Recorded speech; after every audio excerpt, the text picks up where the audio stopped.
비가 오는 밤이네요. 이런 날엔 잠도 안 오고 마음도 싱숭생숭해서 안타까운 저희 시동생 이야기를 한번 올려봅니다. 저희 시동생이 대견하게도 가외 한 번 없이 의대에 당당히 합격해서 집안에 경사가 났었는데요. 어느 날 갑자기 말도 없이 본과 2학년 되던 새학기에 자퇴를 했고 그 기막힌 이유가 밝혀지자 집안이 뒤집어졌습니다. 그때 있었던 일이에요. 시댁엔 저희 남편과 10살 차이가 나는 막둥이 남동생인 시동생이 있어요. 저희 시댁은 시아버님이 부품 공장에서 일하시고 어머님은 마트 캐셔로 알바하시며 생활비를 버시는 그리 풍족하지 않은 집안이에요. 남편은 일찌감치 자기 적성을 찾아 전문대에 들어가 넉넉하진 않아도 안정적으로 돈을 벌고 있는 평범한 사람이고요. 저희 시동생은 어릴 적부터 많이 똑똑했어요. 형편이 어려워 가외나 학원 한 번 제대로 다녀보지 못했지만 중학교 가서부터 늘 전교 1, 2등을 했던 기특한 시동생이에요. 저희 남편은 집 사정이 좋지 않음에도 어릴 적 친구들 사이에서 유행하는 노땡 페이스 바람막이나 나이땡 운동화 등 10에서 20만 원짜리 옷과 신발을 사달라고 조르기도 했던 그냥 평범하고 흔한 철부지였지만 저희 시동생은 단 한 번도 그런 거 사달라고 조르지 않았다네요. 시어머님이 마트에서 행사로 싸게 나오는 옷들과 신발을 사오면 아무 불평 없이 입고 신고 달다 못해 너덜너덜해져서야 버리는 정말 보기 드문 착하고 순한 학생이었대요. 시동생이 중고등학교에 다닐 때쯤엔 저희 남편은 사회에서 일하는 나이였기에 그런 시동생을 위해 남편이 가끔 먼저 유행하는 옷들을 사다 선물해줄 정도였어요. 저와 연애할 시절이었기에 저도 그런 시동생을 잘 알고 있었고 같이 몇 번 만나기도 했었죠. 저도 이따금 용돈을 주고 했는데 돈이 아깝단 생각이 전혀 들지 않을 정도로 참 순하고 착했습니다. 그렇게 시동생은 일생을 단 한 번도 시부모님의 속을 썩인 적 없이 묵묵하게 학교 생활을 했고 공부도 열심히 해서 의대에 합격했어요. 날고 긴다는 집안에서 억소리 나는 고액 과외를 받고도 못 가는 게 의대인데 소위 흙수저 집안인 저희 시댁에서 의대생이 나오니 얼마나 큰 경사였겠어요. 뭐 그냥 난리가 났었죠. 시댁 동네는 오래된 주택가라 모두 20년 이상씩 알고 지낸 친척보다 가까운 이웃분들이셔요. 그래서 동네 사람들 모두 나와 축하해주고 저희 시댁은 시루떡도 돌려 온 동네 구석구석에 자랑을 하고 다니셨죠. 당시 저는 남편과 결혼한 지 얼마 안 된 새댁이라 떡 돌리면서 이 집 며느리로 왔다는 인사도 했었어요. 동네 분들이 모두 아이고 아들이 의사라니 부럽다 부러워. 학원도 안 댕기고 혼자 공부해서 의대에 갔다며? 이런 효자가 어딨어? 하시며 시부모님을 부러워하셨죠. 시부모님 얼굴은 온종일 싱글벙글 지금 죽어도 여한이 없으시다며 큰 기쁨을 누리셨죠. 시동생은 그렇게 모두의 축하를 받고 또 모두에게 행복을 주면서 자랑스러운 의대생이 되었어요. 아시는 분도 계시겠지만 의대에 들어가면 고3 때와는 비교도 안 되게 참 많이 힘들어요. 공부량도 어마어마하고요. 실험도 많고 과제도 참 많대요.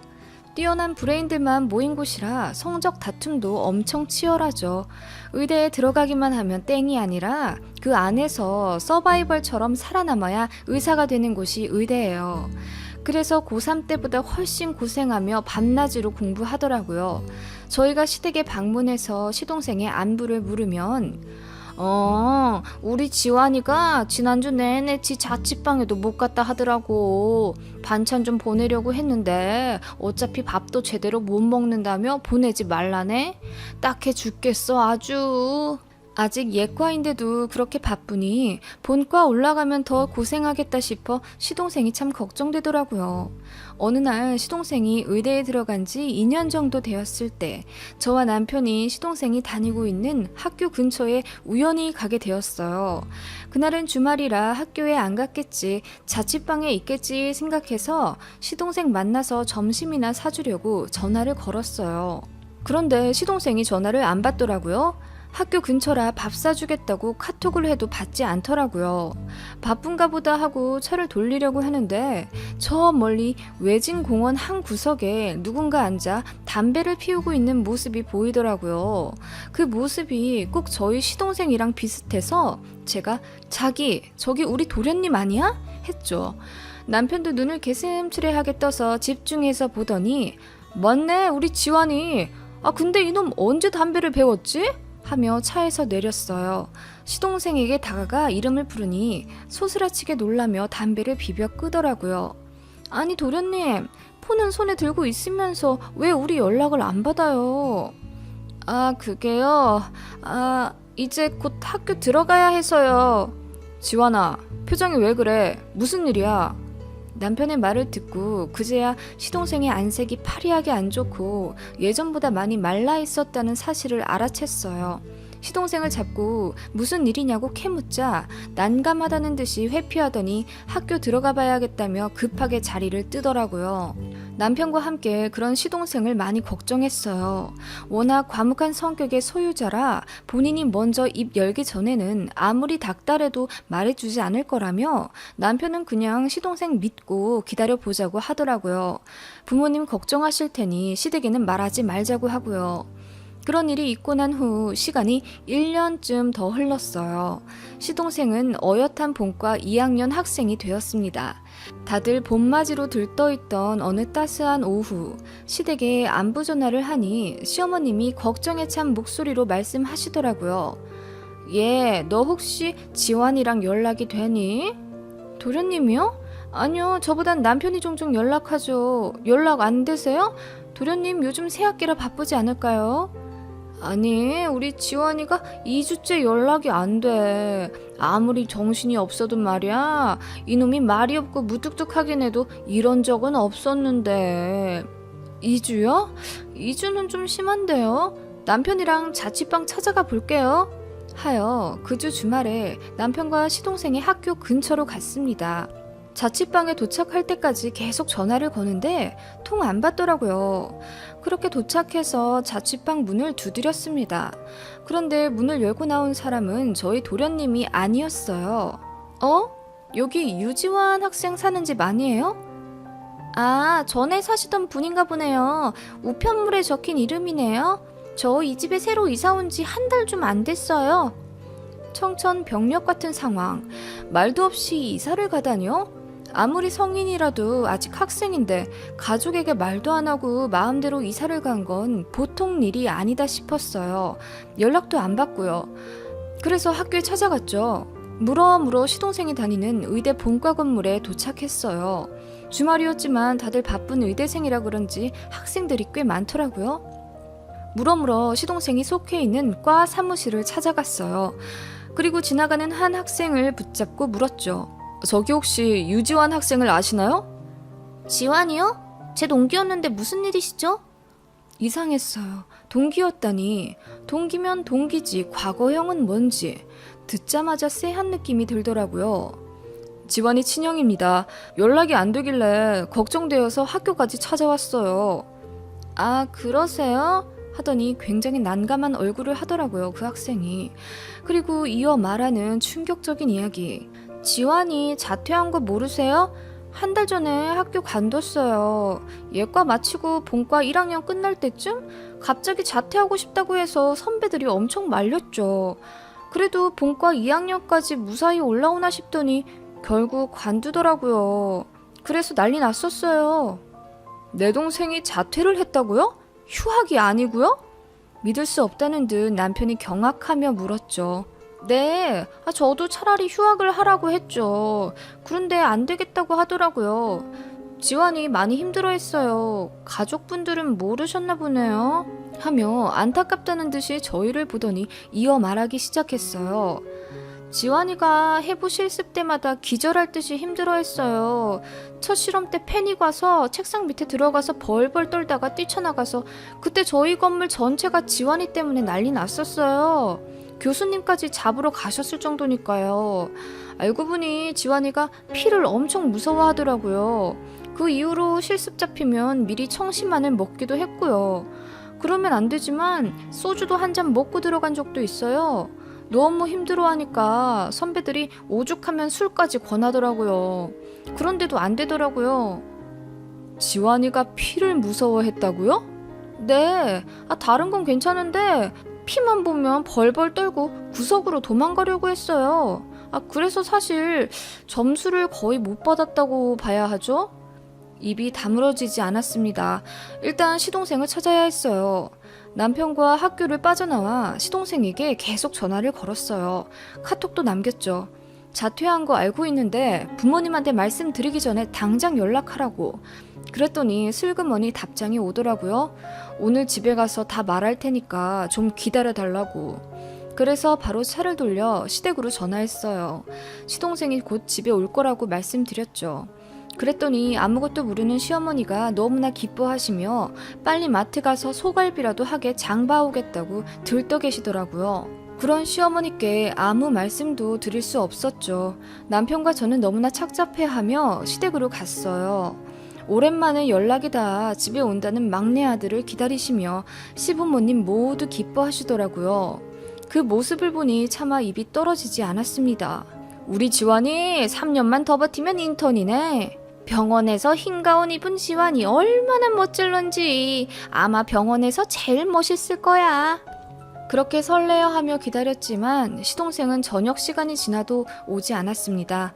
시부모님은 뭔가를 느끼셨는지 저희에게 무슨 일이 있냐고 물으셨지만 저희는 그저 착잡한 표정으로 시동생이 와서 직접 이야기할 거라고 했습니다. 그렇게 밤 10시가 다 돼서야 시댁 현관문이 열리고 시동생이 들어왔습니다.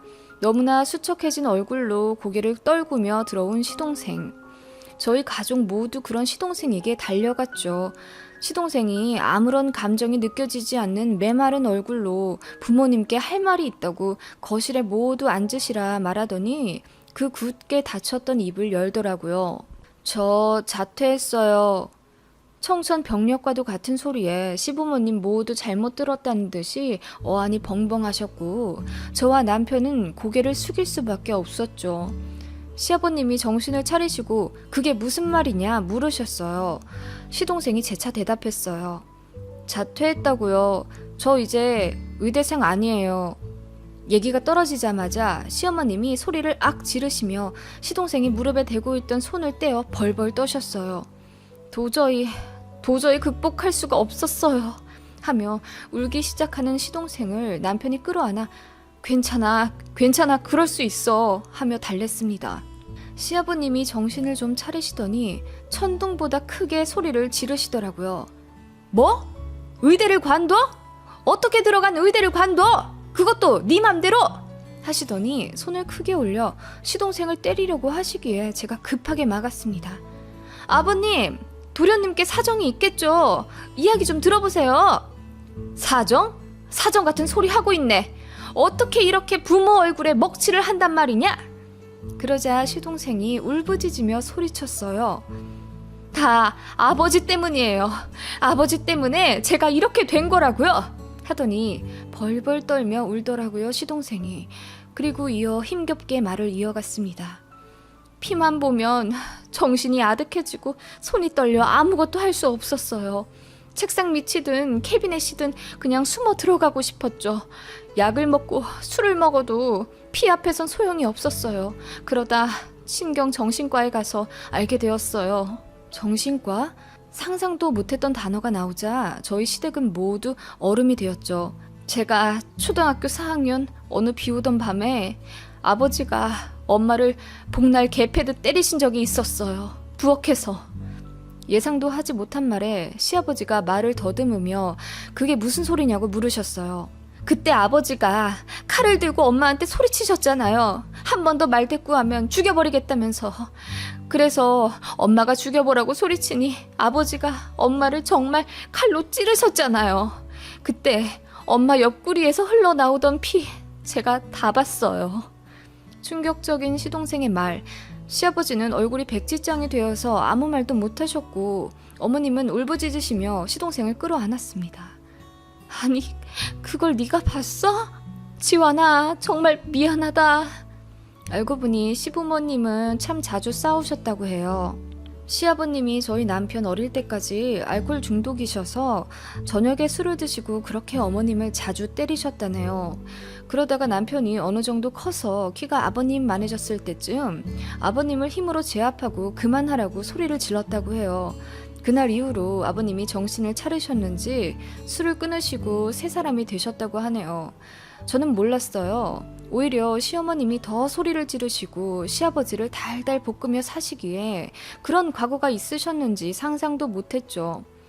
저희 남편은 그런 가정사를 어느 정도 극복했지만 그런 끔찍한 장면을 눈앞에서 본 당시 너무나 어렸던 시동생은 크게 트라우마로 남았던 거죠. 아버님이 칼을 잡으셨다던 그날 밤, 저희 남편은 집에 없었고 어렸던 시동생은 잠들어 있었다고 해요.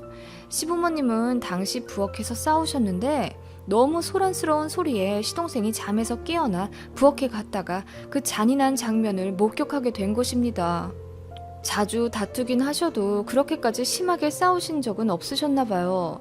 그런데 세상의 전부인 어머니가 술 취한 아버지에게 칼에 찔려 피를 철철 흘리니 그 어렸던 아이에겐 하늘이 무너지는 느낌이었을 겁니다. 시어머님이 칼에 찔려 그 좁고 낡은 부엌이 온통 피바다가 되어 쓰러지자 뒤늦게 정신 차린 시아버지가 황급히 어머님을 안고 응급실로 갔고 다행히 생명엔 지장이 있진 않으셨어요. 그렇지만 며칠 입원하셨다고 해요. 그러면서 자식들에게는 단순한 사고라고 두 분이 입을 맞춰 거짓말하신 바람에 남편은 어머님이 정말 요리하다 칼에 조금 찔리신 줄 알았다네요. 그러나 그렇게 시부모님이 병원에 가신 빈집에 남아 시동생은 홀로 피바다가 되어버린 부엌을 보며 사시나무 떨듯 벌벌 떨다가 엄마 냄새가 나는 장롱 안에 들어가 아침이 될 때까지 울었고 뒤늦게 발견하신 아버님께서 어린 아들이 그저 피를 보고 놀랐으려니 하고 엄마가 요리하다 다쳐서 병원에 데려다 줬다며 아무 의미도 없을 하얀 거짓말로 시동생을 토닥여 주셨답니다. 시동생은 그날 일을 입에 올리지 않은 채 혼자 가슴에 묻었다고 해요. 하지만 겉으로 드러내지만 않았을 뿐이지 상처는 시동생의 마음 깊숙한 곳에서부터 골물대로 골마 있었던 거죠. 장소가 현실이든 TV 속이든 빨간 피만 보면 순식간에 그 끔찍했던 밤에 어린 아이로 돌아가는 불시병에 걸려버린 거죠. 그래서 그날처럼 피만 보면 책상 밑이나 캐비넷을 찾아 숨어야 했던 거죠. 시동생은 혼자 그런 큰 고통을 혼자 짊어진 채 조용히 살아왔던 것입니다. 남편이 그러더라고요. 어쩐지 선짓국도 못 먹고 빨간 떡볶이도 싫다며 안 먹던 동생이라며 그런 고통스러운 상처가 있었는지 지금 알았다고 형 자격도 없다며 울었어요. 시아버지는 손을 덜덜 떨며 고개를 숙이고 바닥 한 구석만 응시하고 계시더니 정말 미안하다. 내가 그때 술 먹고 정신이 나갔었어. 지환이 네가 그걸 보고 있을 거라고 내 생각도 못했다. 정말 미안하다. 하시며 울음을 토해내듯 울부짖기 시작하셨어요. 어머님도 끄끄거리며 가슴을 치며 우시고 이윽고 시아버님 등을 마구 때리시며 울부짖으셨습니다. 그냥 당신이 죽어! 당신이 죽으라고! 하시면서요. 그렇게 두 분은 거실을 구르듯이 울부짖으시며 너무나도 괴로워하셨고 시동생은 조용히 집을 나갔습니다. 시부모님의 서글픈 울음소리가 온 동네에 퍼져서 동네 분들이 몰려오셨고 그렇게 이웃분들도 다 알게 되셨어요. 사정을 알고 혀를 끌끌 찼죠. 시동생은 피에 대한 트라우마를 결국 극복하지 못해서 그렇게 의대를 자퇴한 겁니다. 그 트라우마는 바로 아버님 때문이었고요. 후회해도 이미 늦었죠. 게다가 아버님은 시부모님을 원망하지 못하셨습니다. 시동생은 학교를 자퇴했지만 본가엔 들어가지 않고 이대로 쭉 독립해서 살 거라고 하네요. 그리고 신경정신과에서 꾸준히 상담받으며 지내고 있다고 합니다. 알바도 하는 것 같은데 남편이 자세히 물어보진 못했다고 해요. 그저 돈 필요하면 말하라고 얘기할 수밖에 없었답니다. 저희 시댁은 아직도 반초상집 분위기예요. 시아버지는 여전히 고개를 숙이며 사시고 시어머니는 매일 시아버지를 쥐잡듯이 잡으십니다. 아무리 화를 내도 용서가 안 되시겠죠. 시동생이 참 안타까워요. 혹시라도 미리 알았다면, 그래서 시부모님이 진심으로 사과하고 상담을 받게 했다면 조금 나았을까요? 비 오는 그날 밤 잔뜩 어질러져 바닥에는 피가 흥건한 그 낡은 부엌 앞에서 그저 한없이 떨며 울고 있었을 그 작고 어린 남자아이가 눈에 밟히듯 떠올라 저도 마음이 너무 아프고 눈물이 나네요. 자식 생각해서라도 제발 부모들은 싸우지 맙시다.